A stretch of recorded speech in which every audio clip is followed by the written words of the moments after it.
Hello my friends, ഇന്നത്തെ പരിപാടി chicken കുറുമയും നെയ്ച്ചോറും എങ്ങനെ ഈസി ആയിട്ട് ഉണ്ടാക്കാൻ നോക്കാം. വീക്കെൻഡായിട്ട് ഞങ്ങൾ ഒരു 4 ആൾക്ക് വേണ്ടിയിട്ട് ഉണ്ടാക്കിയതാണ്. നല്ല ടേസ്റ്റിലായിരുന്നു, രക്ഷയില്ല, സൂപ്പറായിട്ടായിരുന്നു.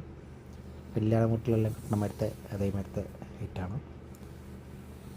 അതിന് ചിക്കൻ ആദ്യം കട്ട് ചെയ്തെടുക്കാം. ചിക്കൻ നമുക്ക് വറുക്കാനുള്ള മസാല ചേർക്കണം. അതിന് കുറച്ച് മുളക് പൊടി ഇടാം, കുറച്ച് മഞ്ഞൾപ്പൊടി ഇടണം,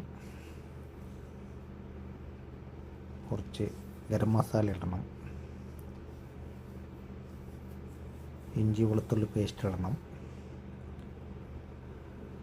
ചിക്കൻ മസാല ഉണ്ടെങ്കിൽ അത് കുറച്ച് വേണമെങ്കിൽ ഇട്ട് കൊടുക്കാം കേട്ടോ. ഒരു സ്പൂൺ തൈരും കൂടി ചേർത്തിട്ട് നന്നായിട്ടൊന്ന് നമുക്കതിനെ മിക്സ് ചെയ്തെടുക്കണം.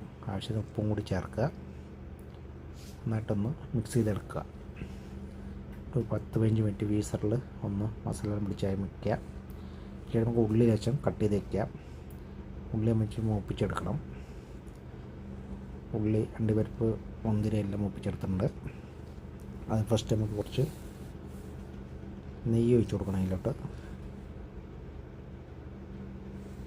ബട്ടറാണെങ്കിൽ ഒന്നുകൂടി സൂപ്പറായിരിക്കും. ബട്ടർ ഒഴിച്ചില്ല, കുറച്ച് വെളിച്ചെണ്ണയും കൂടി ചേർത്തിട്ട് നമുക്ക് ചിക്കൻ നന്നായിട്ട് ഒന്ന് പൊരിച്ചെടുക്കാം.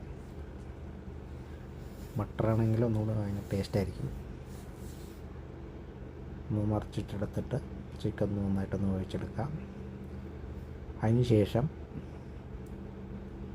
ഉള്ളി വഴറ്റിയെടുക്കാം. അതിന് ശേഷം ഇഞ്ചി വെളുത്തുള്ളിയിലേക്ക് ഇട്ട് കൊടുക്കുക.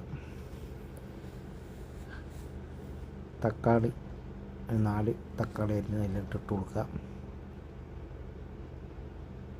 നന്നായിട്ടൊന്ന് വന്നതിന് ശേഷം പച്ചമുളക് ഇട്ട് കൊടുക്കുക. കുറച്ച് മുളക് പൊടി, കുറച്ച് ഗരം മസാല, കുറച്ച് മഞ്ഞൾപ്പൊടി കൂടി ഇട്ടിട്ട് നന്നായിട്ടൊന്ന് പച്ചമണം മാറുന്ന വരെ നന്നായിട്ടൊന്ന് മിക്സ് ചെയ്ത് കൊടുക്കുക. വാടിയ ശേഷം നമുക്കതിന് മിക്സിയിലിട്ടിട്ട് ജ്യൂസാക്കി അടിച്ച് മാറ്റി വയ്ക്കുക. അതിന് ശേഷം കുറച്ച് ഡാൽഡ ഒഴിച്ച് കൊടുക്കുക. കുറച്ച് നെയ്യും കൂടി ഇട്ട് ആഡ് ചെയ്ത് കൊടുക്കുക. അതിന് ശേഷം കുറച്ച് വെളിച്ചെണ്ണ ഒഴിച്ച് കൊടുക്കുക. ഗ്രാമ്പൂ, ഏലക്ക അതെല്ലാം കൂടി ഇട്ട് കൊടുക്കുക. പെരിഞ്ചീരകം, എന്നിട്ട് അടിച്ച് വെച്ച പേസ്റ്റ് നമുക്ക് അതിലോട്ട് ഒഴിച്ച് കൊടുക്കുക. നന്നായിട്ടൊന്ന് മിക്സ് കൊടുത്ത ശേഷം ചിക്കൻ വറുത്ത് വെച്ച ചിക്കൻ നമുക്ക് അതിലോട്ട് ഇട്ട് കൊടുക്കാം.